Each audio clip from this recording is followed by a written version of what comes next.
আর কতদিন দোস্তরা বন্ধুরা, আর কতদিন মোবাইল টিপবা? এইভাবে দুই আঙ্গুলে অনবরত মোবাইল টিপতেছ বন্ধু। আহা বন্ধু, এইভাবে তো রাজার ধনও ফুরায় যাবে। এত অপচয়, এ তো 7 রাজার ধনও ফুরায় যাবে। 7 রাজার ধন, এটা কি বাস্তব না? এইভাবে একটা জিনিস তো প্রয়োজন হইতে পারে, অফিসের কাজে, মাদ্রাসার কাজে, স্কুলের কাজে, চাকরির কাজে, বিদেশের কোনো কাজে বড় মোবাইলের কোনো প্রয়োজন থাকতে পারে। খালাস, প্রয়োজনকে তো প্রয়োজনের মধ্যেই রাখি। কিন্তু 2 আঙ্গুল দিয়ে সারা দিন, রাত নাই দিন নাই, রাস্তাঘাটে যেটা পায়, বেড়া বেডি, কুত্তা বিলাই, শুকর, মানুষ, জন্তু, জানোয়ার যা পায় সব কিছুর ছবি উঠাইতেছে, ভিডিও করতেছে। শুধু ছবি, শুধু ছবি, সারা দিন সারা রাত এই মোবাইল টিপতে থাকা, এটা কি কোনো সুস্থ স্বাভাবিক মানুষের কথা? এইভাবে তো রাজার ভান্ডারও ফুরায় যাবে। আমি অনুরোধ করলাম, আর যদি কোনোদিন নাও আসি তো একবারই বললাম দোস্ত, তু আগার মেরা নিহি বনতা না বন, আপনা তো বন। আমার শেষ কথা, তুমি যদি আমার কোনো উপকার না করো, কইরো না। তুমি যদি এই সমাজের কোনো উপকার না করতে পারো, ঠিক আছে, করো না, কমপক্ষে নিজের ভালোটুকু করো। এদ্দুর করো ভাইয়া, এদ্দুর করো। নিজেরে নষ্ট করে দিও না, নিজেরে নষ্ট করে দিও না। এদ্দুর তো করবা না। এদ্দুরও যদি না বুঝো তো কেমনে বুঝানো? আল্লাহ তাআলা আমাদের প্রত্যেকটা ছেলেকে ভালো হওয়ার তৌফিক দান করেন, নামাজি হওয়ার তৌফিক দান করেন। নামাজি হতেই হবে, আগামী দিনে আমরা বাঁচতে হবে। আমরা যারা নামাজি হবেন, ফজরের নামাজ পড়বেন, ইনশাআল্লাহ তারা ইমাম মাহদিকে চিনবেন। দাজ্জালের বিরুদ্ধে ঈমান বাঁচাইতে পারবেন। নামাজি ছাড়া, মুত্তাকি ছাড়া দাজ্জালকে চিনবেন না, বরং তার খপ্পরে পড়ে বেঈমান হয়ে যেতে হবে। মানুষের পরিবর্তনের জন্য তার দিলের মধ্যে আন্তরিকতা থাকতে হবে, গ্রহণ করার মানসিকতা থাকতে হবে। আমি যদি বিষয়টাকে কোনো পাত্তাই না দিই, আল্লাহর কথা তোর বাদ দাওছে, হুজুরদের এসব কথা এত কিছু শুননা কুলাইতা না, তাইলে বন্ধু আসলে জিন্দেগি কখনোই পরিবর্তন হবে না, জীবনটা সুন্দর হবে না, দুনিয়াও সুন্দর হবে না, আখিরাতও সুন্দর হবে। এজন্য আমি অনুরোধ করছি, আমরা প্রত্যেকেই মনোযোগ দিই। আর মনোযোগের জন্য 1 নাম্বার হলো, প্রত্যেকের হাতে যেই মোবাইল, এই হাতে ধরা মোবাইলগুলো পকেটে নিয়ে আনে। এই হাতে ধইরা রেকর্ড করার কোনো দরকার নেই। এটা আমি অভিজ্ঞতা থেকে বলতেছি। হাতে ধরে রেকর্ড করলে, ধরে রাখলে এটা মনোযোগ পুরাপুরি ওই মোবাইলটার মধ্যেই থাকে, আর দিলের মধ্যে কিছু আসে না। মানে যে ধরে তার সারাক্ষণ ফিকির যে আমার এটার মধ্যে ঠিক মতো উঠতেছি, তো এতে করে এটার মধ্যেই জমা হয়, তো দিলের মধ্যে কিছু আর জমা হয় না, জীবনের মধ্যে আর কোনো পরিবর্তন আসে না। শেষে গিয়ে দেখা যায় 2 দিন পরে অনেক ওয়াজ, অনেক কিছুই উড়াইছে, চাইতেছে, এটার ছবি বালা উঠছে না, ওইটার আওয়াজ ক্লিয়ার না, ওইটা ফুরাটা উঠছে না, কইয়া একটা টিপ দিছে, মানে ডিলেট। তে তুমি যে মেহনত করলা, কি লাভ হইলো? এটি তো সব তো মোবাইল থেকেও গেল, আর তোমার জিন্দিগির মধ্যে তো নাই, তো লাভ কি হলো? শুধু একদিকে পুরায়, আরেকদিকে কেটে ফেলে। এই জন্য ভাইয়া, এই মোবাইলটা পকেট হাত থেকে সরিয়ে আন্তরিকতার সাথে আল্লাহর কথা শোনো। আমি এটা বললাম, এখন তো সুন্দরভাবে কইছি, একটু পরে যদি আবার দেখি তামনেরে ধমক দিব, আবার ধমক দিয়া উঠাই দেব। এই জন্য যিনি তেড়ামি করবেন, তা আপনি আগের থেকে উঠে যান। 2-4 জন অপদার্থ শ্রোতা না বসলে তেমন কোনো অসুবিধা নেই। গাফেলকে বলতে নাই, আলতু ফালতু মানুষকে বলতে নাই। এটা ইসলামের শিক্ষা না। এজন্য দয়া করে আন্তরিকতা চাই, আন্তরিকতা। 2 নাম্বার অনুরোধ হলো, দোস্ত রাত 11:15 বাজে, একজনও আর এই সময়টুকু একটা বুট বাদাম আর এই প্যান্ডেলের ভিতরে খাবেন না, একটা ছেলেও না। এটা একটা নিকৃষ্ট বদ অভ্যাস, একটি বদ অভ্যাস। আমি বললাম আল্লাহর কোরআন, রাসূলুল্লাহ সাল্লাল্লাহু আলাইহি ওয়াসাল্লামের হাদিস গোটা কায়নাতের সর্বশ্রেষ্ঠ কথা। আল্লাহর কথার চাইতে দামি কথা আর কিছু হইতে পারে? তো সেই শ্রেষ্ঠ দামি কথা শুনবার সময় এভাবে বুট খাইতে থাকা, বাদাম খাইতে থাকা, এই তামাশা, এই খামখেয়ালি, এটা কোনোভাবেই সুন্দর না, এটা কোনোভাবেই সুন্দর না। কোরআনুল কারীমে আছে, মুসা আলাইহিস সালামকে আল্লাহ তাআলা বলছেন ওই তুর পাহাড়ে, ওয়া আনা আখতারতুকা ফাসতামি' লিমা ইউহা, মুসা আমি আল্লাহ তোমাকে নির্বাচন করেছি, তোমাকে আমি বাছাই করেছি। ফাসতামি' লিমা ইউহা, অতএব এখন আমার যে ওহী তোমার উপরে হচ্ছে, আমি যে কথাগুলো বলছি এগুলো একদম মনোযোগ দিয়ে কান লাগিয়ে শোনো। এটা আল্লাহ তাআলার আদেশ। এজন্য এই বুট বাদাম এইভাবে ফিক্কা মাইরা মাইরা খাওয়া, এটা খাওয়ারও এহানত, খাবারের অপমান। আমাদের প্রিয় নবী সাল্লাল্লাহু আলাইহি ওয়াসাল্লামের হাদিস স্পষ্ট আছে, সাহাবায়ে কেরাম বর্ণনা করেছেন, নবীজি যখন খাবার গ্রহণ করতেন তো মাথা নুয়ে রাখতেন। 1, পিঠ হেলান দিতেন না। 2, 3, পায়ের মধ্যে জুতা পরতেন না, জুতাবিহীন হেলান ছাড়া 2 পাও হাঁটু উপরের দিকে তুলে মাথা নুয়ে রাসূলুল্লাহ সাল্লাল্লাহু আলাইহি ওয়াসাল্লাম শতভাগ আদবের সাথে খাবার গ্রহণ করতেন। 4টা জিনিস, 4টা, যে 1 নাম্বার হলো জুতা ছাড়া, 2 নাম্বার হলো হাঁটু 2টা উঠানো, 3 নাম্বার হলো পিছনে কিছুতে হেলান দেওয়া না, আর 4 নাম্বার মাথা ঝুঁকানো নিচের দিকে। কয়টা হলো? আগের দিনে মুরব্বীরা যে পিরিত বৈশা খানা খাইতো, ফিরি বুঝেন, ওই যে পিরা, এই পিরার মধ্যে যে খানা খাইতো মুরব্বীরা, এরা 100 এই সুন্নত মোতাবেকই খাইতো।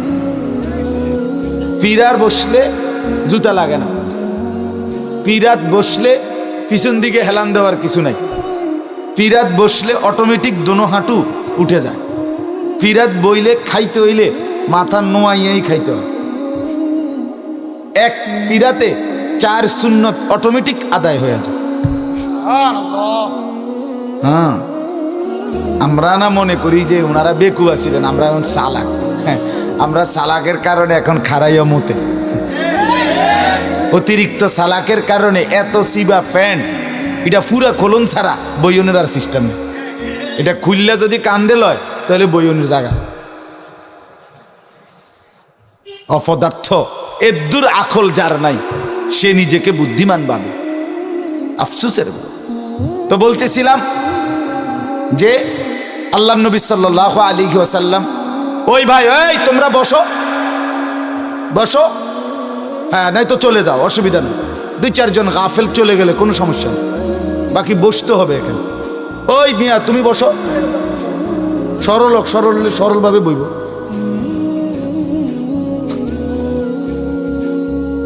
যোগ হোক বিয়োগ হোক সরল হোক বইয়ালেই তুই সোজা।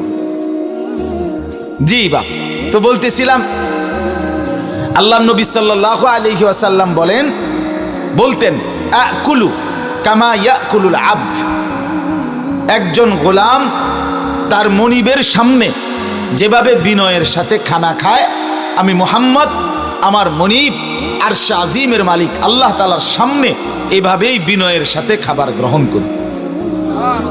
এটা রাসূলুল্লাহ সাল্লাল্লাহু আলাইহি ওয়াসাল্লামের হাদিস। হাদিসের মধ্যে আছে হযরতে হুযাইফা, নবীজির একজন সাহাবী, হুযাইফা, অনেক সুন্দর নাম ওনার। এই সাহাবী একদিন পারস্যের রাজ দরবারে, এটার ভিতরে আওয়াজ কম মনে হয়,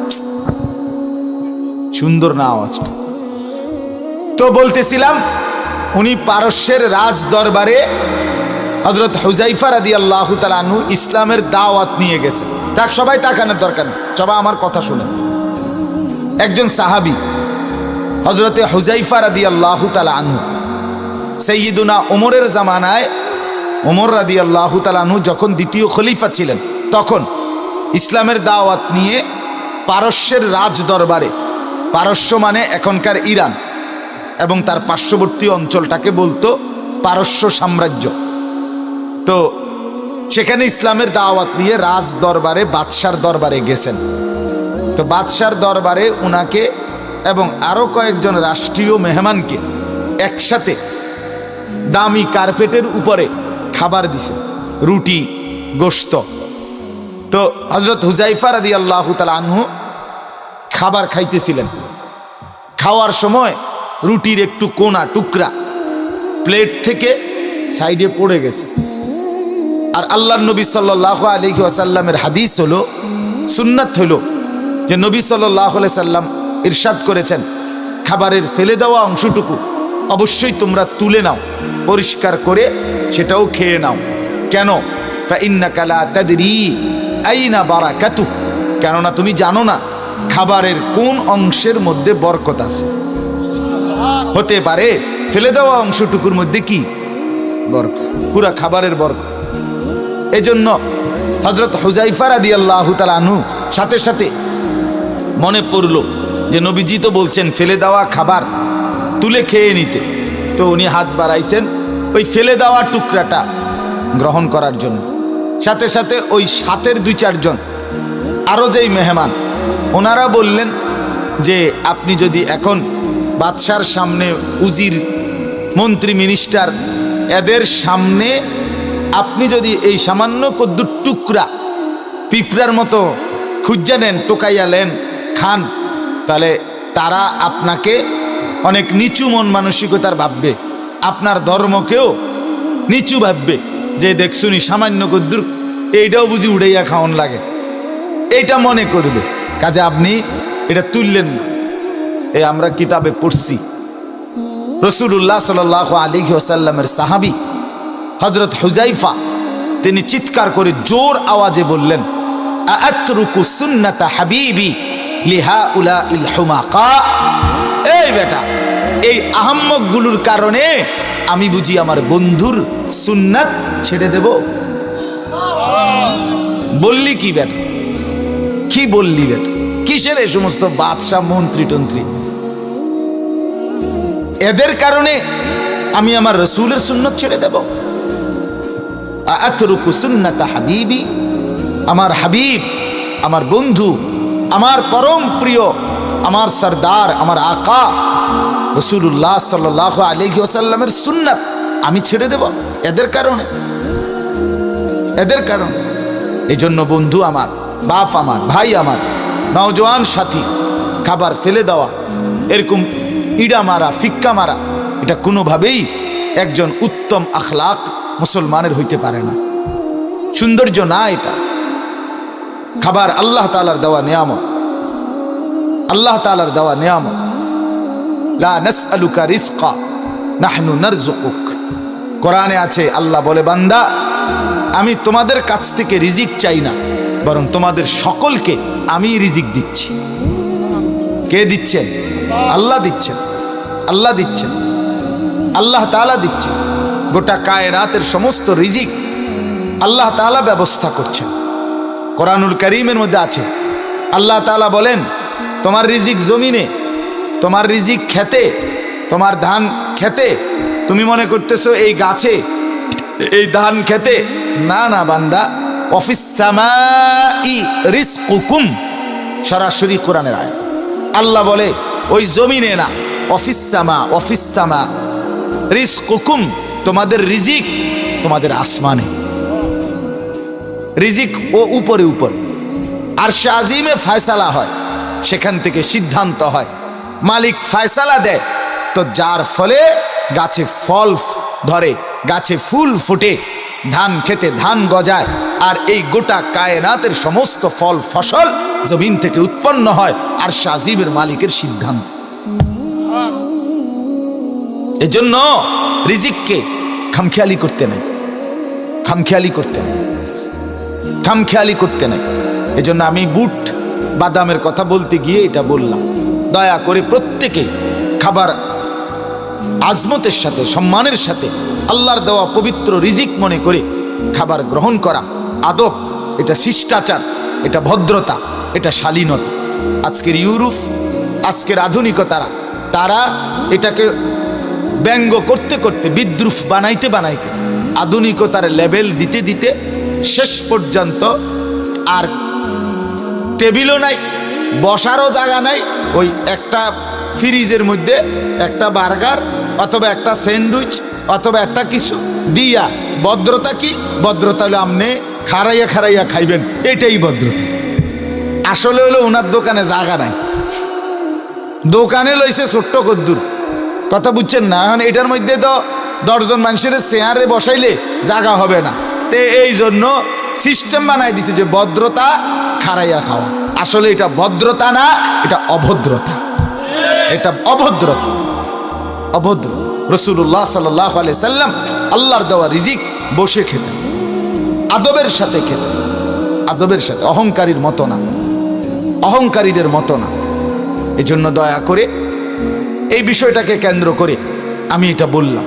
হাদিসের মধ্যে আছে, মুসলিম শরীফের হাদিস, প্রিয় নবী সাল্লাল্লাহু আলাইহি ওয়াসাল্লাম মুসলিম শরীফের হাদিসের মধ্যে নবীজি সাল্লাল্লাহু আলাইহি সাল্লামের হাদিস, 10 বছরের একজন সাহাবী আমর ইবনে আবি সালামা রাদিয়াল্লাহু তাআলা আনহু, নবীজির একজন 10 বছরের সাহাবী, উনি একদিন নবীজির সাথে একই দস্তরখানে খাইতে বসছে। আর উনি খাবারের বিভিন্ন আইটেম একবার এটা ধরে, একবার ওইটা ধরে, ছোট মানুষ। তো নবী সাল্লাল্লাহু আলাইহি ওয়াসাল্লাম হাদিসের মধ্যে আছে, সাথে সাথে বলছে, ইয়া গুলাম, হে প্রিয় বৎস, সাম্মিল্লাহ, বিসমিল্লাহ বলো। 1, 2, কুল বিয়ামিনিক, ডান হাতে খাও। 3, কুল মিম্মা ইয়ালিক, তোমার সামনের থেকে খাও। এই যে 3 সবক নগদ দিয়ে দিছে। কি বলো, বলেন না, কি বলতে কইছে? কোন হাতে খাইতে কইছে? আর কোনখান দিয়ে খাইতে কইছে? সাম্মিল্লাহ, বিসমিল্লাহ বলো। কুল বিয়ামিনিক, ডান হাতে খাও। কুল মিম্মা ইয়ালিক, সামনের থেকে খাও, সামনের থেকে খাও। এটা ভদ্রতা। ইসলাম জিন্দেগির প্রত্যেকটা বিষয় কদম কদম নড়া চড়ায় আখলাক শিখাইছে, আদব শিখাইছে। প্রিয় নবী সাল্লাল্লাহু আলাইহি ওয়াসাল্লাম হাদিসের মধ্যে আছে, নবীজি যখন পানি পান করতেন, তো পানি পান করতে কখনোই তিনি পানির গ্লাসে, পানির পাত্রে তিনি নিঃশ্বাস ফেলতেন না। লা ইয়াতানাফফাসু ফিল ইনা, পরিষ্কার হাদিস। রাসূলুল্লাহ সাল্লাল্লাহু আলাইহি ওয়াসাল্লাম পাত্রের মধ্যে নিঃশ্বাস ফেলতেন না। 1, 2 নাম্বার, পানি কমপক্ষে তিনি 3 ঢোকে পান করতেন, 3 নিঃশ্বাসে, প্রতি নিঃশ্বাস গ্লাসের বাইরে আলাদা ফেলতেন। এটা আখলাক, এটা সুন্নাত। তাহলে রাসূলুল্লাহ সাল্লাল্লাহু আলাইহি ওয়াসাল্লাম পানি পান করবে কিভাবে উম্মত, নিঃশ্বাসটা কিভাবে ফেলবে, খোদার কসম আল্লাহর নবী উম্মতকে এটাও শিখায় দিয়েছে। এবং আজকের চিকিৎসা বিজ্ঞান এটাই প্রমাণ করছে যে রাসূলুল্লাহ সাল্লাল্লাহু আলাইহি ওয়াসাল্লামের পানি পান করার পদ্ধতি সর্বশ্রেষ্ঠ। এটাই নিরাপদ, এটাই আধুনিক, এটাই যৌক্তিক, এটাই বাস্তবসম্মত, এটাই স্বাস্থ্যসম্মত। সুবহানাল্লাহ। সবকিছু সবকিছু রুচিসম্মত, স্বাস্থ্যসম্মত, যৌক্তিক, উপযোগী, বাস্তব। বদনসিব আমরা, দুর্ভাগ্য আমরা, আমাদের মন্দ কপাল, আমাদের সব ছিল কিন্তু আমরা নিজের সম্পদ গ্রহণ করলাম। আমাদের কোরআন আছে, আমাদের রসুল আছে, আমাদের আল্লাহ আছে, আমাদের সব কিছু স্পষ্টভাবে আলোকিত আছে। আমাদের রাত, আমাদের দিন, আমাদের সকাল, আমাদের দুপুর, আমাদের হাসি, আমাদের কান্না, আমাদের আহার, আমাদের নিদ্রা, আমাদের ঘুম, আমাদের পেশাব পায়খানা, আমাদের হাঁটা চলা, আমাদের আয় রোজগার, আচরণ উচ্চারণ, আমাদের লেনদেন, আমাদের ঘর সংসার, আমাদের বাজার ব্যবসা, আমাদের দেশ জাতি রাজনীতি আমাদের সমাজ সব কিছুতে ইঞ্চি ইঞ্চি সেকেন্ড সেকেন্ড নিঃশ্বাসে নিঃশ্বাসে রাসূলুল্লাহ সাল্লাল্লাহু আলাইহি সাল্লামের তরিকা আছে, সুন্নত আছে, কোরআনের নির্দেশনা আছে, একবারে স্পষ্ট আলোর মতো ধবধবে সাদা। কিন্তু বদনসিব জাতি ছাড়তে ছাড়তে বাদ দিতে দিতে জওয়ানও বাদ দিছে, বুড়াও বাদ দিছে, শিক্ষিতও বাদ দিছে, অশিক্ষিত বাদ দিছে। যার কারণে এখন ওলামায়ে কেরাম সুন্নত বললে, কোরআনের হুকুম বললে, রসুলের কথা বললেই কারো গাও জ্বলে, কারো মাথা জ্বলে, কারো শরীর জ্বলে, কারো সব জ্বলে। কারণ হইল বদনসিব আল্লাহ থেকে বিচ্যুত হইতে হইতে, রসুল থেকে বিচ্যুত হইতে হইতে, কোরআন থেকে আলগা থাকতে থাকতে এখন জেন দিয়ে হাত দেয়, হ্যান দিয়ে জ্বলে। যেটা কয় এইটারে কয়টা বাদ দিয়া কয়, বাদ দিয়ে এটা কইয়েন না হুজুর, সেইটা কইয়েন না, এটা বলিয়েন না, বিতর্কিত কথা বলিয়েন না, উস্কানিমূলক কথা বলিয়েন না, রাজনৈতিক কথা বলিয়েন না, বর্তমান পরিস্থিতি নিয়ে কথা বলিয়েন না, এটা বলিয়েন না দৈন্তান না কইতে কইতে আর নাই, আর নাই কিছু। আমি কিছুদিন আগে এক ভদ্রলোকরে বলছিলাম, উনি আমার এই কয়েকটা কইছি ইডি কইতাম না, শেষ বলছে কোরআন সুন্নাহর কথা বলবেন, আর উনি জিডি কইছে ইডি কইতাম।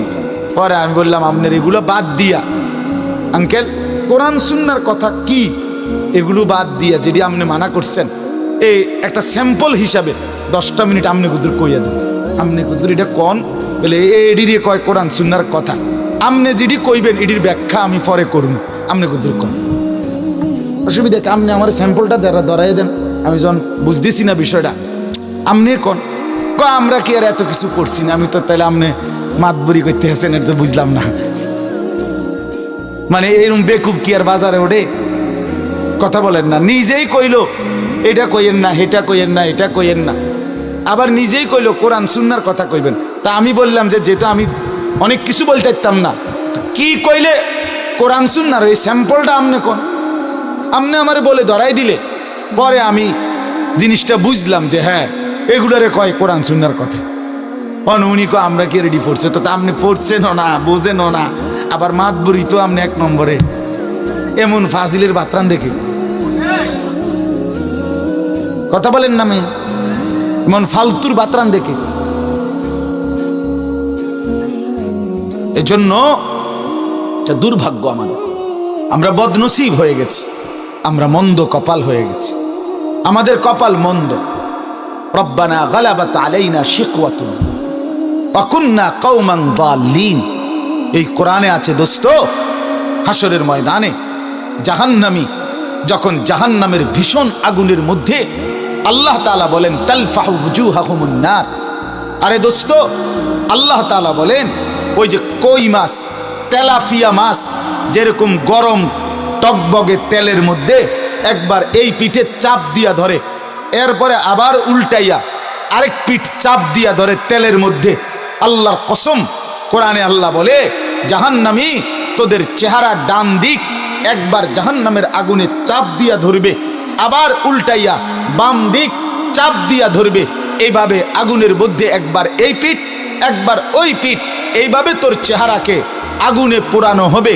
চেহারাটা যখন বিভৎস কালো হয়ে যাবে তখন নাফরমান আল্লাহকে বলবে আল্লাহ আমাকে একটু মুক্তি দেন না, আল্লাহ বলবেন না, তখন সে বলবে রব্বানা গালাবাত আলাইনা শিকওয়াতুনা, আল্লাহ আমার কপাল বড় মন্দ, ওয়া কুননা কওমান যাল্লিন, আমি পথভ্রষ্ট কাফের বেঈমান পাপী নাফরমানদের সঙ্গী ছিলাম, যার কারণে ভালো কিছু পাইলাম না। খোদার কসম আফসোস করবে আমার মন্দ কপাল, আমি কোনো নেক মানুষ পাই নাই, আমার মন্দ কপাল আমি কোনো আল্লাহওয়ালা পাই নাই, আমার কপাল মন্দ আমি কোনো চরিত্রবান মানুষের সঙ্গ পাই নাই, আফসোস করি। আরে নওজওয়ান তোমাদেরকেও বলি, ছেলেরা বাপ মনে রাখো, আমি প্রতিদিন বলি, প্রত্যেক দিন বলি এ কথা, তোমাদের যেই সমস্ত ছেলেরা অসৎ বন্ধুর খপ্পরে পড়ে জীবনটা নষ্ট করে ফেলছো, একদিন খোদার কসম তোমরা আফসোস করবে, মনে পড়বে, একদিন মনে পড়বে, ওই অসৎ বন্ধুদের নাম মনে পড়বে যে তোমার মোবাইলে উলঙ্গ ছবি দেখাইছিল, যে তোমারে নর্তকীর নাচ দেখাইছিল, যে তোমারে জিনার ব্যভিচারের দৃশ্য দেখাইছিল, যে তোমারে মদের আড্ডায় নিয়ে গেছিল, যে তোমারে জুয়ার আড্ডায় নিয়েছিল, যে তোমারে বিড়ি সিগারেটের আড্ডায় নিয়েছিল, যে তোমারে নারীর আড্ডায় নিয়ে গেছিল, যে তোমারে পতিতার আড্ডায় নিয়ে গেছিল, যে তোমারে বেশ্যার আড্ডায় নিয়ে গেছিল, একদিন মনে পড়বে, আফসোস করবে। তিনটা থেকে 10টা 7 ঘন্টা যে বন্ধুর সাথে আড্ডা দিলা, একটা বার 7 ঘন্টায় আসরের নামাজ, মাগরিবের নামাজ, এশার নামাজ, 3টা নামাজের ওয়াক্ত গেছে, ওই জানোয়ার একটা বারও তোমারে নামাজের কথাও বললো না, তার মুখ দিয়ে একবার আল্লাহর নামও বের হলো না। মনে রাখো, এই জানোয়ার তোমারে ধ্বংস কইরা জাহান্নামী বানাইয়া ফসাইয়া গন্ধ ছুটাইয়া দিবে তোমার মনে। এটা বন্ধু না, এটা শয়তান, এটা শয়তান, শয়তান, শয়তান, এটা শয়তান, এটা ইবলিস, এটা ইবলিস। 7 ঘন্টা আড্ডা দিলা, একটা বার এই নাফরমান, এই জানোয়ার তার মালিকের নাম নিল না। এ মানুষের বাচ্চা হলো কেমন? এই মুসলমানের ঘরে জন্ম নিল কিভাবে? তার মা কোথায়? তার বাবা কোথায়? তার জিন্দিগি কি? তার শিখাইলো কি? সে পড়লো কি? শিখলো কি? জানলো কি? বুঝলো কি? আহা, হায় হায়। 365 দিনে 1 বছর, খোদার 365 দিনে তুমি কোনোদিন আপন মা বাবার ঘরে জন্ম থাইকা ঘুমাইয়া 16 বছরের ছেলেটা, 18 বছরের ছেলেটা, তুমি কোনোদিন ফজরের নামাজ পড়লা না। তুমি জানো না ফজরের আজান হয় কখন, ফজরের নামাজ পড়ে কখন। হায়, তোমার মতো নিকৃষ্ট জানোয়ার এই সমাজে আর কে? তুমি কোন মার ঘরে জন্ম নিলা? তোমার মা কে? তোমার বাবা কে? তুমি কেমনে মুসলমান মা বাবার ঘরে ঘুমাও, আর সেই মা বাপ কেমনে ঘুমায়? আমি বুঝি না, আমি বুঝি না, আমি বুঝি না বাপ। সেটা কেমন মা, সেটা কেমন বাপ যে দেখছে তার ছেলে নিজের ঘরে বছরের পর বছর, দিনের পর দিন 1 ওয়াক্ত নামাজ পড়ে না। এমন জানোয়ার নিয়ে মা বাপ কেমনে থাকে, কেমনে থাকে, কেমনে এদেরকে সন্তান পরিচয় দেয়? হযরতে নূহ আলাইহিস সালামকে আল্লাহ তাআলা কেনানের ব্যাপারে বলছিল, ইন্নাহু লাইসা মিন আহলিক, কোরআনে আছে। হযরত নূহ আলাইহিস সালাম, ওনার ছেলে কেনান বেঈমান ছেলে যখন ডুবে যাচ্ছিল, দোয়া করছিল নূহ আলাইহিস সালাম, হাত উঠাইছিল আল্লাহর কাছে, ইন্না ইবনি মিন আহলি। আল্লাহ, ওই যে ডুবে যায়, এটা আমার ছেলে, আমার ফ্যামিলি। আল্লাহ তাআলা কোরআনে আয়াত নাজিল করে সরাসরি বলছে, ইয়া নূহ ইন্নাহু লাইসা মিন আহলিক, সাবধান বেটা নূহ, আর একবার বলবি না এটা তোর সন্তান নয়। বেঈমান মুমিনের সন্তান হয় না, মুশরিক ইমানদারের সন্তান হয় না। আল্লাহ বলছে, ইন্নাহু আমালুন গায়রু সালিহ, এটা বেআমল সন্তান, গায়রু সালিহ, এটা নেক আমল করে না, বদ আমল করে এমন সন্তান।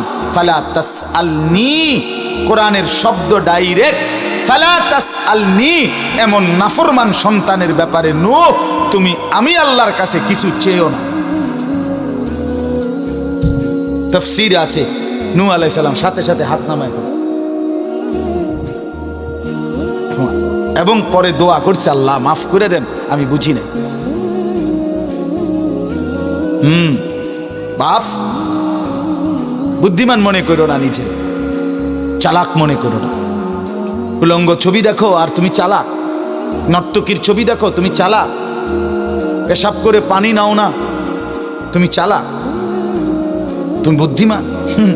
আস্তাগফিরুল্লাহ, তুমি রাস্তার কুত্তা দেখো না কোনোদিন?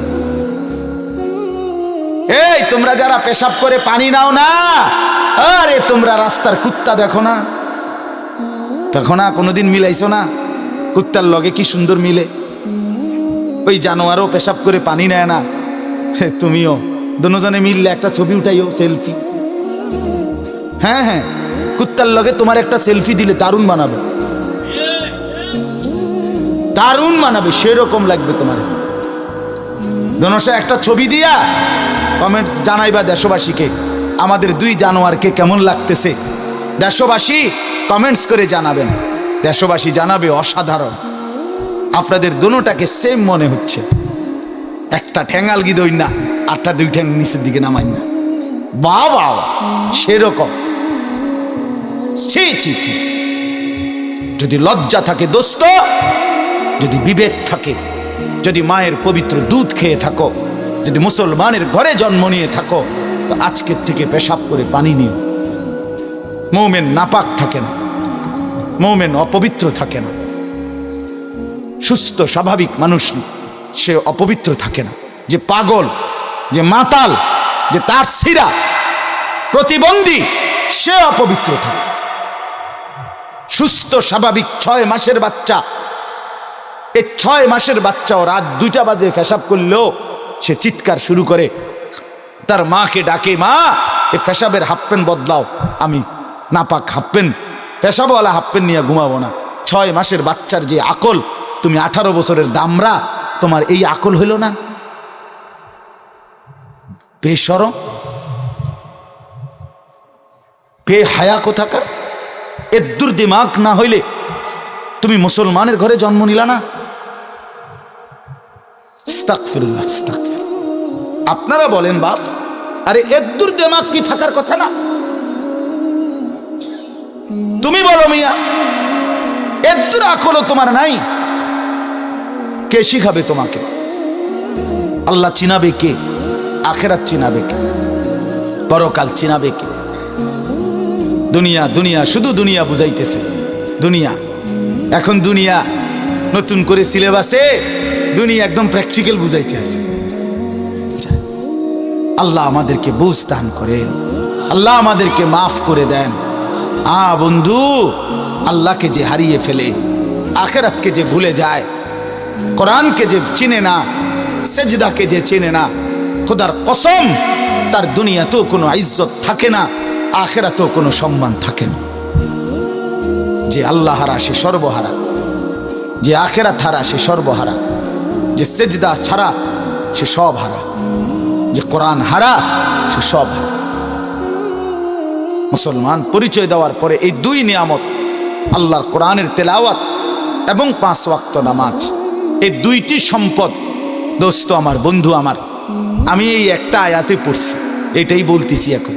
এই 2টা কথাই এখানে, এই 2টি নিয়ামত একজন মুসলমান পরিচয় দেওয়ার পর, একজন মোমেন পরিচয় দেওয়ার পর, এই 2টি নিয়ামত যার মধ্যে নাই, কসম আল্লাহ তার কিচ্ছু নেই, তার কাছে কিচ্ছু নাই। আল্লাহর কোরআনের তেলাওয়াত এটা যে সহি শুদ্ধ করতে পারে না, 5 ওয়াক্ত নামাজ যে পড়ে না, তার মুসলমানের কিচ্ছু নাই, তার ইসলামের কিচ্ছু নাই, তার ইমানের কিচ্ছু নাই। আফসোস ছাড়া হাসরের ময়দানে আর কিছুই জুটবে না, কপাল মন্দ হবে। ইয়া ওয়াইলাতা লাইতানি লাম আত্তাখিজ ফুলানান খলিলা। রব্বুল আলামিন বলেন, ইয়াউমা ইয়াদ্দুজ জালিমু আলা ইয়াদাইহি, হাসরের ময়দানে নাফরমান পাপী নিজের দাঁত আঙ্গুল দিয়ে এইভাবে কামড়াইতে কামড়াইতে ছিঁড়ে ফেলতে চাইবে, আর আফসোস করে বলবে, ইয়া লাইতানি ইত্তাখাযতু মা'আর রাসূলি সাবিলা। হায় মন্দ কপাল, আমি যদি রাসূলদের কথা অনুসরণ করতাম। ইয়া ওয়াইলাতা লাইতানি লাম আত্তাখিজ ফুলানান খলিলা। হায় আমার বদনসিব, মন্দ কপাল, আমি যদি তাকে বন্ধু না বানাইতাম।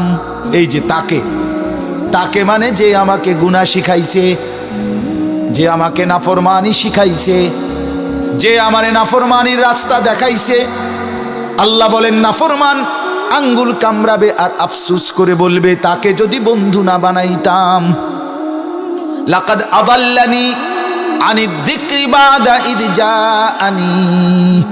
এরপরে নাফরমান বলবে, হায় আমার আল্লাহর পক্ষ থেকে কত ইমাম, কত খতিব, কত আলেম, কত ওয়াইজ, কত বক্তা, কত আউলিয়া, কত নেককার, কত বুজুর্গান, কত আল্লাহওয়ালা আমার কাছে হেদায়েত, আল্লাহর শরণ, আল্লাহর কোরআন, আল্লাহর জিকির, আল্লাহর ইবাদত নিয়ে এসেছিল, কিন্তু এই দুষ্ট বন্ধুগুলো আমাকে সেই রাস্তা থেকে গোমরা করে দিল।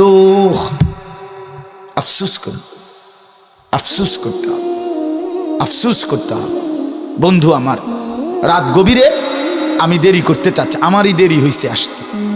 আমি ঢাকা গেছিলাম, এই জন্য আমার প্রথম মাহফিলে যাইতে দেরি হয়ে গেছে, ঢাকার থেকে জুম্মা পরে আসতে গিয়া। এই জন্য আমি দেরি করতে চাই না, আমারই অপরাধ, আমি দেরিতে আসছি। তো আপনাদের কাছে আমার অনুরোধ, দোস্ত বাবারা আমার, ভাইয়েরা আমার, পর্দার আড়ালের মা আর বোনেরা আমার, জিন্দিগি আরেকবার ভোটার আইডি কার্ডে আপনি নিজে লিখছেন আপনার ধর্ম ইসলাম, জন্ম নিবন্ধন সনদে লেখা আছে দোস্ত ধর্ম ইসলাম, পাসপোর্টে লেখা আছে ধর্ম ইসলাম, নিজের হাতে নিজের পরিচয় নিজেই দিলেন ধর্ম ইসলাম। তাহলে দোস্ত আমার, ভোটার আইডি কার্ডেও স্বীকার করলেন, জন্ম নিবন্ধন সনদেও স্বীকার করলেন, পাসপোর্টেও স্বীকার করলেন ধর্ম ইসলাম, কিন্তু আপাদ মস্তক ইসলাম কোথায়?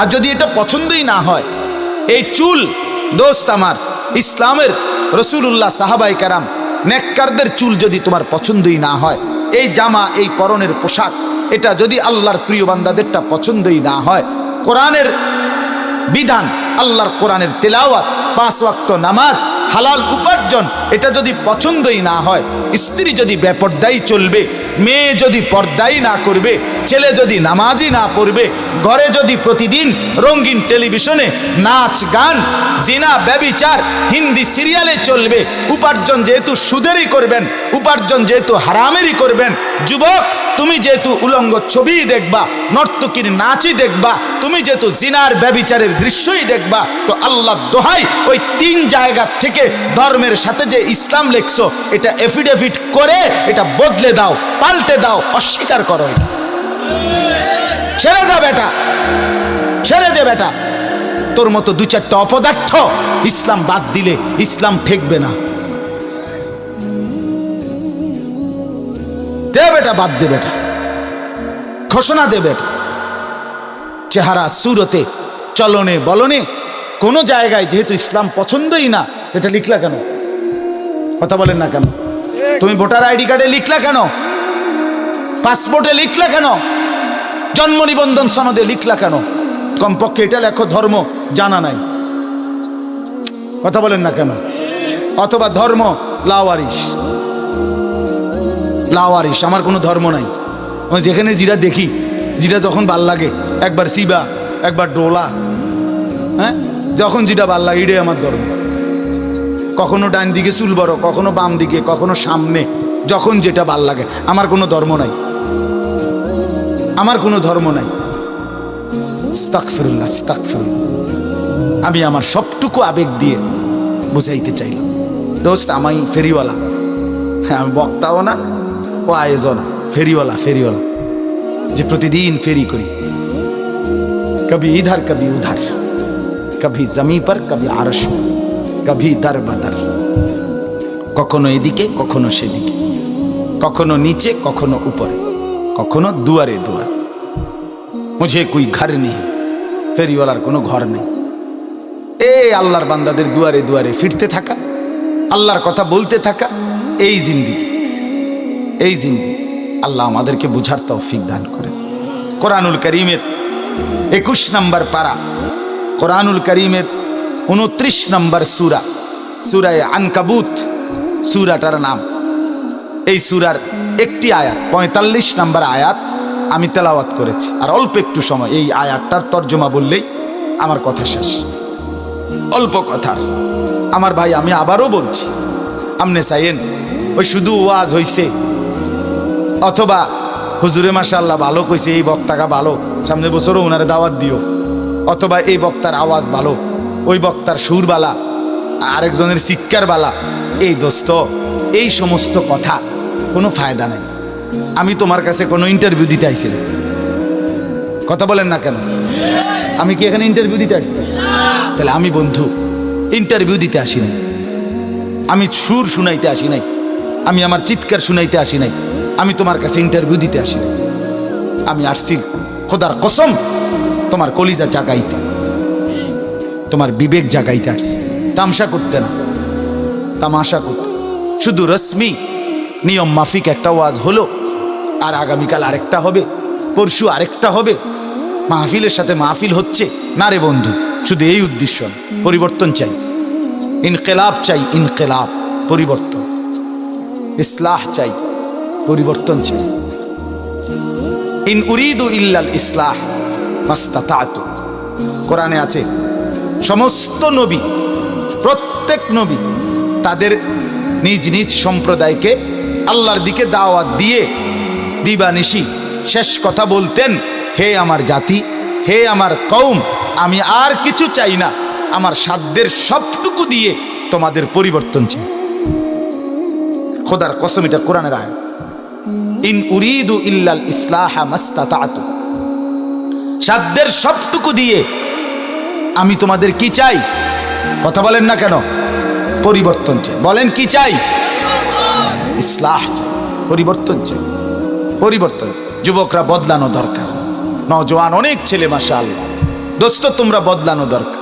তুমি চরিত্রবান না হলে, তুমি পবিত্র না হইলে, তুমি নামাজ না পড়লে ইমানের শক্তি পাবা কোত্থেকে? তুমি আল্লাহর কোরআন যদি ধরেও না দেখো, ছুঁয়েও না দেখো, এই কোরআন যদি দেখে দেখে পড়তেও না পারো, বন্ধু ইমানের শক্তি পাইবা কেমনে? আগামী দিনে মাহাদির পক্ষে লড়বা কেমনে? আগামী দিনে দাজ্জালের বিরুদ্ধে ইমান বাঁচাইবা কেমনে দোস্ত? আগামী দিন আওয়ামী লীগ বিএনপি না, আগামী দিন জাতীয় পার্টি না, আগামী দিন সারা পৃথিবী জুড়ে ইমান আর কুফরের সম্পর্ক, সংঘর্ষ। আগামী দিনে ইসলাম একদিকে আর কাফের আরেক দিকে, এটাই আগামী দিনের মুখোমুখি লড়াই। হ্যাঁ, এটাই মূল বিষয়। এটা শুধু এক অঞ্চল না। ইসরায়েলের ইহুদিরা, আল্লাহর কসম, কসম আল্লাহর, এরা ফিলিস্তিনের বিরুদ্ধে যুদ্ধ করছে না, এদের চির আক্রোশ 180 কোটি মুসলমানের বিরুদ্ধে। 180 কোটি মুসলমানকে নিশ্চিহ্ন করা, পৃথিবীর শেষ মুসলমানের অস্তিত্ব বিলীন করে দেওয়া, এটা হলো ইহুদিদের চ্যালেঞ্জ, ইহুদিদের সিদ্ধান্ত। ইহুদিরা শুধু ফিলিস্তিনকে হারাইতে চায় না, এটা মূল বিষয় না। মূল বিষয় আমাদের অস্তিত্ব, মূল বিষয় হলো আমরা গোটা পৃথিবী বিষয় মুসলমান। আমরা ভাবি যে আমাদের আগামী দিনে আল্লাহর সাথে সম্পর্ক, রাসূলুল্লাহ সাল্লাল্লাহু আলাইহি সাল্লামের সাথে সম্পর্ক, ইসলামকে মজবুতভাবে ধরা, এটার মধ্যেই আমাদের নিরাপত্তা, এটার মধ্যেই আমাদের কামিয়াবি, এটার মধ্যেই আমাদের বেঁচে থাকা। আল্লাহ তাআলা আমাদেরকে বুঝার তৌফিক দান করেন। চলেন এই একটি আয়াত, আল্লাহ তাআলা বলেন, উতলু মা উহিয়া ইলাইকা মিনাল কিতাব ওয়া আকিমিস সালাহ। আল্লাহ তাআলা বলেন, বন্ধু আমার সমস্ত বান্দাদের সামনে, ইমানদারদের সামনে, আমার প্রত্যেকটা বান্দার সামনে আপনি শুধু 2টা আমল পেশ করেন। কয়টা আমল? বলেন না, কয়টা আমল? এক, উতলু মা উহিয়া ইলাইকা মিনাল কিতাব, আমি আল্লাহর পক্ষ থেকে আপনার উপরে যেই কোরআন নাজিল করা হলো, আপনি এই কোরআন প্রত্যেকের সামনে একজন একজন করে প্রত্যেকের সামনে তেলাওয়াত করেন। কোরআনুল কারীমের তেলাওয়াত, এই 1 নাম্বার আমল। আপনি আমার প্রতিটা ইমানদার বান্দার জবানে কোরআনুল কারীমের তেলাওয়াত তুলে দেন। প্রত্যেকটা মুমিন তার জীবনের পরিবর্তন, তার জীবনের সফলতা, তার জীবনের কামিয়াবি, তার জীবনের মুক্তি, তার জীবনে জাহান্নাম থেকে বাঁচতে হলে, তাকে যদি চরিত্রহীনতা থেকে বাঁচাইতে হয়, অশ্লীলতা থেকে বাঁচাইতে হয়, বেহায়াপনা থেকে বাঁচাইতে হয়, তাকে যদি সভ্য ভদ্র মানুষের মতো মানুষ করতে হয়, আল্লাহর কসম রব্বে কারীম বলছে, এই কোরআনুল কারীমের তেলাওয়াত ছাড়া ভিন্ন কোনো মাধ্যমে হবে না, হবে না, হবে না, দৈন্তান্নায়কান না, হবে না, হবে না।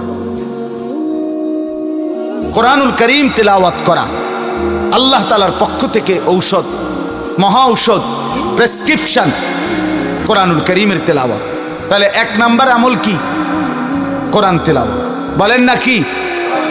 2 নাম্বার ওয়া আকিমিস সালাহ, বন্ধু 5 ওয়াক্ত নামাজে অভ্যস্ত করেন।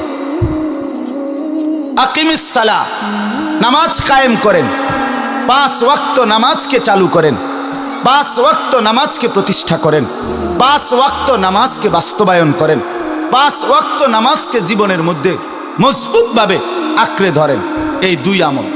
সহজ কথা, এই আয়াত একদম সহজ আয়াত। আল্লাহ বলেন 2টি আমল, কোরআনুল কারীমের তেলাওয়াত, 5 ওয়াক্ত নামাজ। বলেন 1 নাম্বার কি, 2 নাম্বার কি?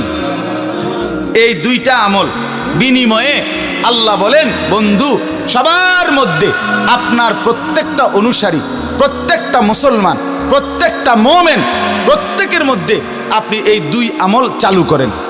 এক হলো কোরআনুল কারীমের তেলাওয়াত, আর এক হলো 5 ওয়াক্ত নামাজ। বিনিময়ে কি লাভ হবে? আল্লাহ তাআলা ডাইরেক্ট বলছে, ইন্নাস সালাতা তানহা আনিল ফাহশাই ওয়াল মুনকার। নিশ্চয়ই নামাজ, নামাজ মানে নামাজের ভিতরেই কোরআন তেলাওয়াত। অটোমেটিকলি নামাজ বললে এটার মধ্যে কোরআন তেলাওয়াতও অন্তর্ভুক্ত। কোনো নামাজ কোরআন তেলাওয়াত ছাড়া, কোরআনের কিছু অংশ পড়া ছাড়া কি হয়? কথা বলেন, হয় কি? তো ইন্নাস সালাতা, নিশ্চয়ই কোরআনের তেলাওয়াত সমৃদ্ধ নামাজ, তানহা, ওই ব্যক্তিকে বিরত রাখবে, আনিল ফাহশা, সমস্ত অশ্লীলতা থেকে, ওয়াল মুনকার, যাবতীয় গুনাহ থেকে। 2 জিনিস, এক হলো অশ্লীলতা, আরেক হলো গুনাহ। অশ্লীলতা বা কাকে বলে? স্বাভাবিকভাবে অশ্লীলতা কাকে বলে? শরীয়তের আলোকেও যেটা মন্দ, মানুষের দৃষ্টিতেও যেটা মন্দ, তারে বলে অশ্লীলতা। আরেকটা হলো মানুষের কাছে মন্দ না হোক, মানুষের কাছে বুঝে না ধরুক, কিন্তু কোরআন সুন্নাহর আলোকে এটা গুনাহ, পাপ, নিষেধ। অতএব এটারে বলা হয় মুনকার, গুনাহ। তাইলে আল্লাহ তাআলা বলেন যত কিছু অশ্লীলতা, এর মধ্যে সবচেয়ে বেশি তাফসীরের মধ্যে লেখা আছে অশ্লীলতা বলতে কি? অশ্লীলতার মূল মিসদাক হলো নারীকে কেন্দ্র করে যত গুনাহ। কাকে কেন্দ্র করে? নারীকে কেন্দ্র করে যত গুনাহ হয় সবটাকেই বলে অশ্লীলতা। নারীর নাচ, নারীর গান, নারীর অশ্লীল দৃশ্য, জিনা ব্যভিচারের দৃশ্য, নারী বেপর্দা হওয়া, নারী বেহায়া হওয়া, নারী আপনার অবৈধ প্রেম করা, নারীর সাথে অবৈধ একাকী সময় কাটানো, নারীর সাথে চোখ দিয়ে নারীকে দেখা, নারীকে হাত দিয়ে ধরা, নারীকে জড়িয়ে ধরা, নারীর সাথে জিনা ব্যভিচার করা, একাকিত্বে সময় কাটানো, উলঙ্গ ছবি দেখা, নাচ গান দেখা, নাটক সিনেমায় নারীর দৃশ্য দেখা, যেই কোনোভাবে নারীকে কেন্দ্র করে যত গুনাহ, এটাকে বলা হয় ফাহশা, এটাকে বলা হয় অশ্লীলতা। আল্লাহ তাআলা বলছেন কোরআনুল কারীমের তেলাওয়াত আর 5 ওয়াক্ত নামাজের বরকতে ওই ব্যক্তি এই অশ্লীলতার থেকে মুক্তি পাবে। ওয়াল মুনকার, আর যত গুনাহ, চুরি, ডাকাতি, জিনা, ব্যভিচার, মদ, জুয়া, সুদ, ঘুষ, জোর, জুলুম, অন্যায়, যত রকমের গুনাহ, সমস্ত গুনাহ থেকে বিরত থাকবে। কোরআনুল কারীমের তেলাওয়াত, 5 ওয়াক্ত নামাজ। 5 ওয়াক্ত না। আপনি যদি বলেন বহু মানুষ দেখছি হুজুর নামাজও পড়ে, কোরআন শরীফও পড়ে, মিছা কথাও কয়। অনেকেই এটা বলবে, আমরা বুঝি, যে অনেকে আছে দেখছি হুজুর নামাজ পড়ে এরপরে বাইরেই আবার গাইল্লা। আছে না এমন মানুষ? তাহলে এই কথাটা ঠিক না, নাকি? কোরআন শরীফের এই কথাটা ঠিক না। কসম আল্লাহর, মূল বিষয় হলো রব্বে করিমের কথার মধ্যে কোনো ভুল নাই। ওই ব্যক্তির নামাজের মধ্যে ত্রুটি, ওই ব্যক্তির তেলাওয়াতের মধ্যেও ত্রুটি। আপনি যদি খবর নেন, কোনো আলেমে দ্বীন যদি যাচাই করে, তাইলে দেখা যাবে আত্তাহিয়াতু পরে ভুল, দোয়ায়ে মাসুরা পরে ভুল, দুরূদ শরীফ পরে ভুল, সূরা কেরাত পড়ে ভুল, তাব্বাত ইয়াদা কুল হু আল্লাহ পড়ে ভুল, আলাম তারাও পড়ে ভুল, সব ভুল। ওযু ও সুন্নত তরিকায় না, গোসল ফরজ কিভাবে আদায় করতে হয় ওইটা ঠিকমতো আদায় হয় না। রুকু দিয়া মাথা কদ্দুর আলগি দিয়া সেজদার দিকে জায়গা, সেজদা একটা দিয়া মাথা একটু আলগি দিয়া আরেকটা মাইরা দেয় সেজদা। কথা বুঝেন না? আপনি সেজদা দিছে পিছি দিয়া দুনো ঠ্যাং আলগি দিয়া লাইছে। মানে এরকম ভদ্রলোক নাই, আমি নিজ চোখে দেখছি, অগণিত অগণিত। আমি একদিন একজনে চেয়ারে বসে নামাজ পড়ে, আবার চেয়ারে বসে রয়েছে, রুকুর টাইমে হাতের দূর বাড়ে, রুকু সেজদার টাইমে হাতের দূর বাড়ে। আমি কইলাম ইন্নারিল্লাহ সাসা, এটা কিতা? এর দূর হইলে রুকু, এর দূর হইলে সেজদা, এই হাতের এরকম আজ্ঞান ফিচ্ছানি রে কয় রুকু সেজদা। এরম আশ্চর্য রুকু সেজদা তো আমি চার মাযাব দূরে থাক পৃথিবীর কোনোখানে আর শুনছি না। এটা কি রুকু বলেন? এটা কিতা? হের বানাটি, নিজস্ব বানানো, নিজস্ব মন গড়া, নিজের বানানো। অতএব যার নামাজ, যার কোরআন তেলাওয়াত সুন্নাহ সম্মত, রাসূলুল্লাহ সাল্লাল্লাহু আলাইহি সাল্লামের নির্দেশনা সম্মত হবে, আল্লাহর কসম ওই ব্যক্তির নামাজ এবং তেলাওয়াত তাকে নিশ্চিত নিশ্চিত অশ্লীলতা, বেহায়াপনা, অসভ্যতা, নাফরমানি, আল্লাহর অবাধ্যতা থেকে বাঁচাবেই বাঁচাবে, বাঁচাবেই বাঁচাবে, বাঁচাবেই বাঁচাবে। ওয়ালা যিকরুল্লাহি আকবার। আল্লাহ বলেন, বান্দা শুনে নাও, আমার স্মরণ, আমার জিকির, এটাই হচ্ছে এই কায়নাতের আকবার, সর্বশ্রেষ্ঠ সম্পদ, সবচেয়ে বড় বস্তু। কায়নাতের সবচেয়ে বড় নিয়ামত আল্লাহর স্মরণ। কার স্মরণ? কার স্মরণ বলেন না?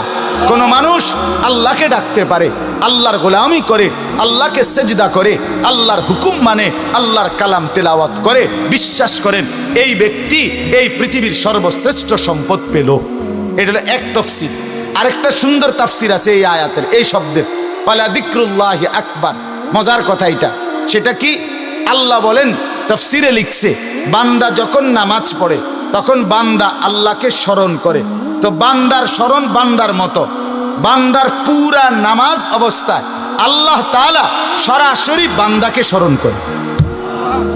আর আল্লাহ বলেন, তুমি আমাকে স্মরণ করিলে যেদ্দুর আমি তোমারে স্মরণ করলে একবার তার চাইতে অনেক বেশি, অনেক বেশি। এই হলো আরেকটা অর্থ। এই জন্য বান্দা যখন, হাদিসের মধ্যে আছে, আল্লাহ নবী সাল্লাল্লাহু আলাইহি ওয়াসাল্লাম বলেন, আকরাবু মা ইয়াকুনুল আবদু মির রাব্বিহি ওয়া হুয়া সাজিদ। নবীজি বলেন, বান্দা যখন সেজদা দেয়, খোদার কসম নবী বলে, আল্লাহ তাআলার একদম ঘনিষ্ঠ আপন হয়ে যায়। আমার শায়েখ আল্লামা মুফতি মুশতাকুন নবী কাসিমি হযরত বলেন, বান্দা যখন সেজদা দেয় তো আল্লাহ তাআলা ওই বান্দা মহব্বত করে পিঠে মাথায় কুদরতি ভাবে আল্লাহ যেন হাত বুলায়, হাত বুলায়, আল্লাহ যেন মায়া করে, আদর করে। আনিস আসছো না, আমাকে সেজদা দিলা, আচ্ছা ওঠো, ইরফা রাসাক, তোলো মাথা তোলো, বসো। তো বান্দা বসে, তো আল্লাহ তাআলা বলে, আচ্ছা তো আর কিছু বলবা? তো বান্দা বলে, আত্তাহিয়াতু লিল্লাহ ওয়াস সালাওয়াতু ওয়াত তাইয়্যিবাত। আল্লাহ বলে, আচ্ছা আমার প্রশংসা করছো, ঠিক আছে, খুশি হলাম, আর কিছু?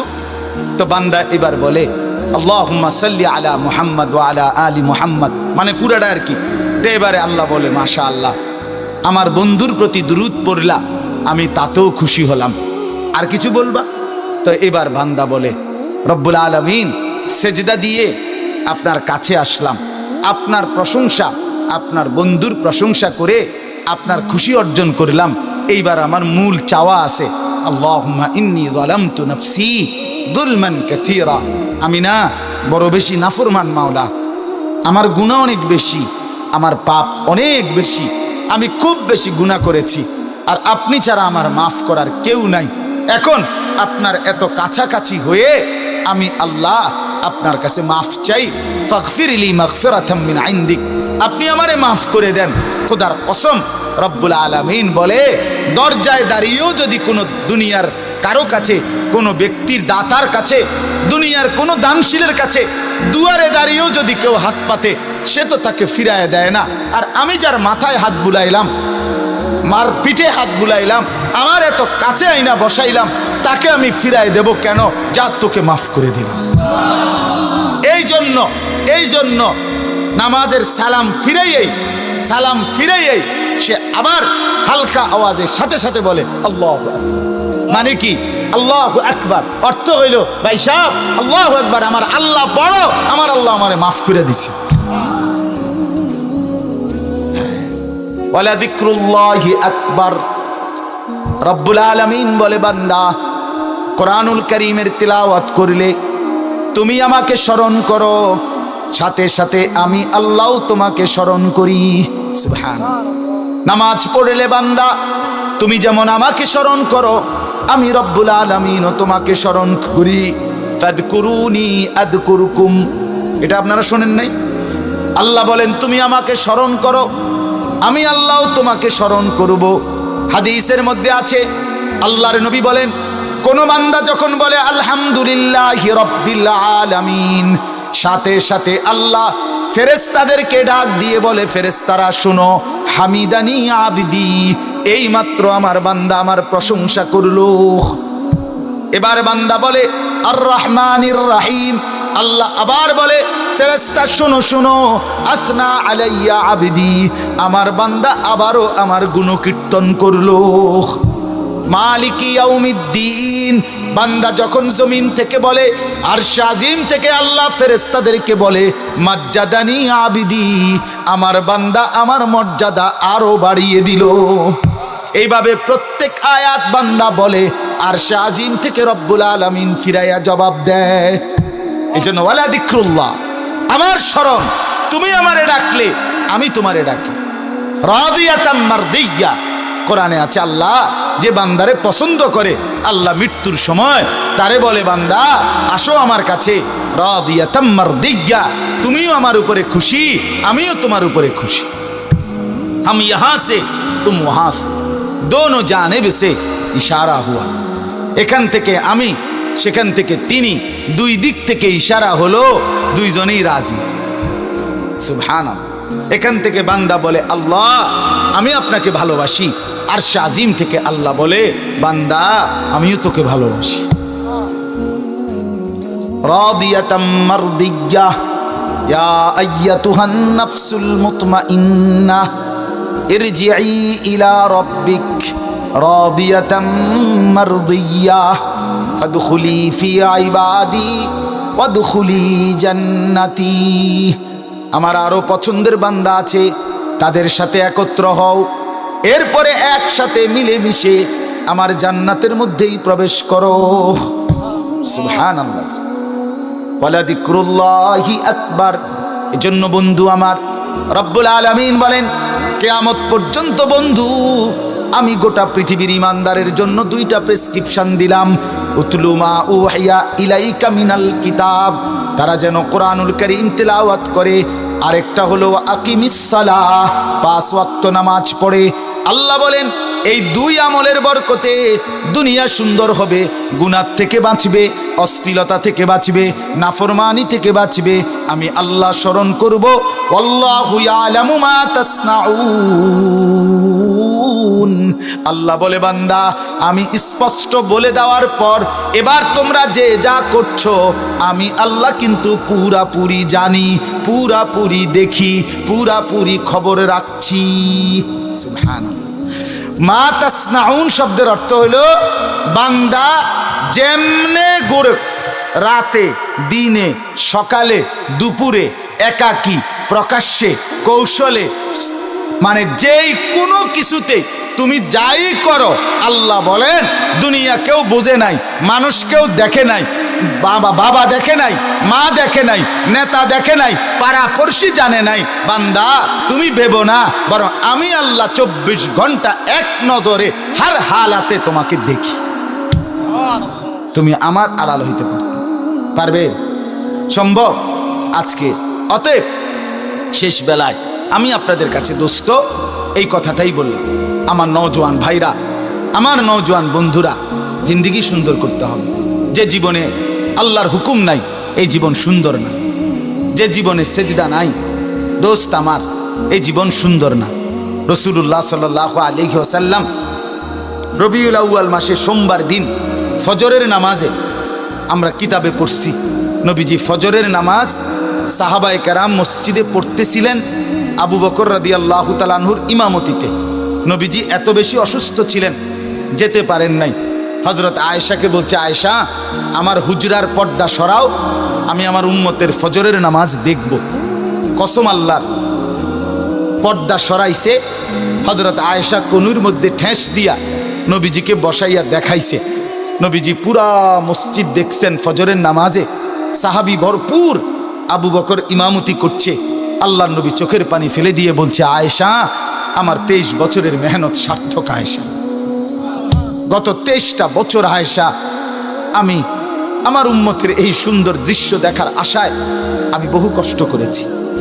আমার পিঠটা তায়েফের পাথরের আঘাতে আয়েশা চালনির মতো ছিদ্র বানায় ফেলছে। আমার দান দান শহীদ হইছে।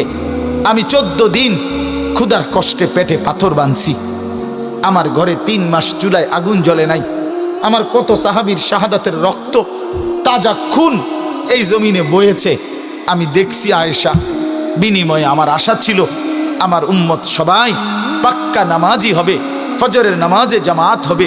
নবী বলেন, আমি দেখলাম, আমি খুশি হলাম, আমি সার্থক হলাম।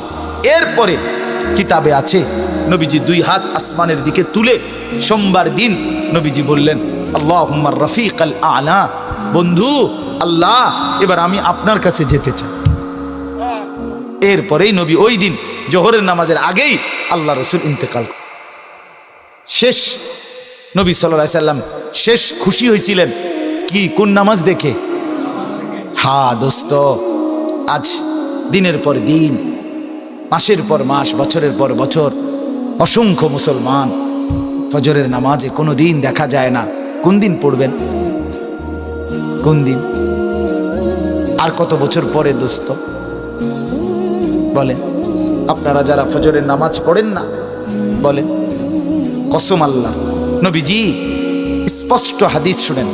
নবীজি সাল্লাল্লাহু আলাইহি সাল্লামের জামানায় কোন লোকের ইমানের ব্যাপারে কালেমা পড়ার পরেও নবীজি যদি ভাবতেন এটা মুনাফিক হবে, প্রকৃত মুসলমান না, নবীজি যদি সন্দেহ করতেন, হাদিসে স্পষ্ট আছে, আল্লাহর কসম, নবীজি ফজরের নামাজ সালাম ফিরাইয়া ঘুরে নবীজি বলতেন, আফিল মসজিদে ফুলান, মসজিদে অমুক অমুক আছে। সাহাবীরা বলতেন ডানে বামে তাকাইয়া, না অমুক অমুকে আসে নাই। রাসূলুল্লাহ সাল্লাল্লাহু আলাইহি সাল্লাম বলেন, মুনাফিক হওয়ার ব্যাপারে সন্দিহান ছিলাম, এখন নিশ্চিত হলাম। বুঝেননি?